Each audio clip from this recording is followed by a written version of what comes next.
G'day everybody, my name's Dave Reardon and it is great to be spending just a minute or two with you talking to you about books. We love books, we love Booktopia, thanks for organising this, and we love bookstores. We love nothing more than going for a wander through and smelling the books in your hand. This is one book that you might want to smell.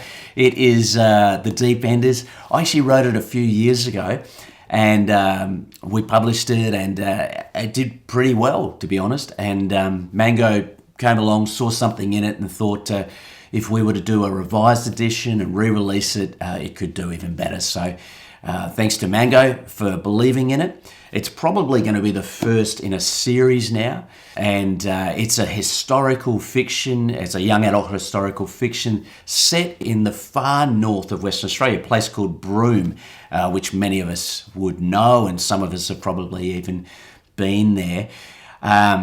It's really a story of friendship. It's a little bit of a coming-of-age story with a trio of sort of misfits who find themselves coming from very different backgrounds. The main protagonist is Murph, and he's actually a refugee fleeing from Pearl Harbor after the bombing there by the Japanese in 1942.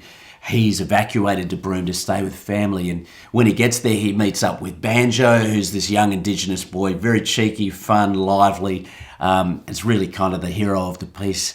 And I don't want to give too much away, but Mickey, who's on the run from authorities.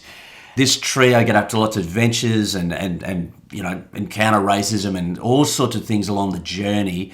Have a lot of fun. There's a lot of laughs in it, and there's even a little bit of romance, something for everyone.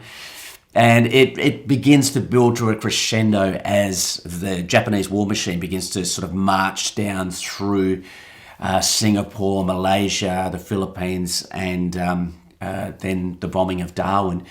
And it's based on true events that really don't make the history books. Certainly I was schooled in Western Australia, knew nothing about this. And that sort of annoyed me for a little while. When I was a journalist with the Sydney Morning Herald, Melbourne Age and the West Australian, and I was in Broome covering a story one time. Someone said, "Oh, you're going to go see the crashed Zeros, the fighter planes." And I was like, "Well, what are you talking about? I don't know about this." And began just to sort of investigate and look into it. And it was actually the second worst wartime tragedy in Australia, the first being Darwin. But we don't really know much about it. And as I said, at first that annoyed me, like, why don't we tell our own stories? And the other thing that annoyed me, well, there's a couple of things. The other was that we did a lot of work. Anne, who is just releasing her cookbook, is my wife, and we did a lot of work with Indigenous kids back in Perth when we were living in Perth, and it was just so much fun, and they're just amazing, full of life and joy young people. And yet when I would read books and when I'd watch movies that had Indigenous themes, it was always tragic. And that actually got to me. I really thought that wasn't what I had seen. And so I wanted to write an Indigenous character who reflected the kids and the teenagers that we'd spent so many years working with.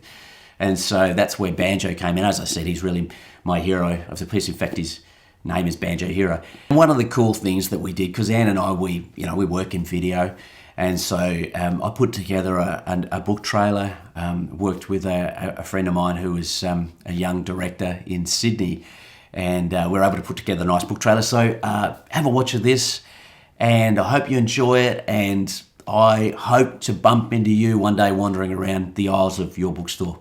Okay, thank you, bye.